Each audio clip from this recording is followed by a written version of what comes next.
തൊഴിൽ വാർത്ത ഹരിശ്രീയിൽ നൽകിയ കറണ്ട് അഫെയർ ആണ് ഇവിടെ നൽകിയിട്ടുള്ളത്. പോർട്ട് ബ്ലെയറിന് പുതിയ പേര്. കേന്ദ്രഭരണ പ്രദേശമായ ആൻഡമാൻ ആൻഡ് നിക്കോബാറിന്റെ തലസ്ഥാനമായ പോർട്ട് ബ്ലെയറിന്റെ പേര് കേന്ദ്ര സർക്കാർ മാറ്റി. ഇനി മുതൽ വിജയപുരം എന്ന പേരിൽ അറിയപ്പെടും. കേന്ദ്ര ആഭ്യന്തരമന്ത്രി അമിത്ഷായാണ് പുതിയ പേര് പ്രഖ്യാപിച്ചത്. കൊളോണിയൽ മുദ്രകൾ ഒഴിവാക്കുന്നതിന്റെ ഭാഗമായാണ് പുതിയ പരിഷ്കാരം. ശ്രീ വിജയപുരം എന്ന പേര് സ്വതന്ത്ര സമരത്തിൽ രാജ്യം നേടിയ വിജയത്തെയും അതിൽ ആൻഡമാൻ നിക്കോബാർ ദ്വീപിന്റെ പങ്കിനെയും സൂചിപ്പിക്കുന്നു.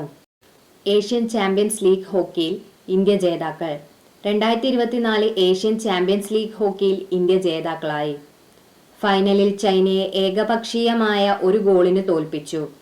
ഫൈനലിലെ അവസാന പാദത്തിൽ ജുഗ്രാജ് സിംഗ് ആണ് വിജയ ഗോൾ നേടിയത്. ഇന്ത്യയുടെ 5ാം കിരീടമാണിത്. ഹർമൻപ്രീത് സിംഗിനെ ടൂർണമെന്റിലെ താരമായി തിരഞ്ഞെടുത്തു.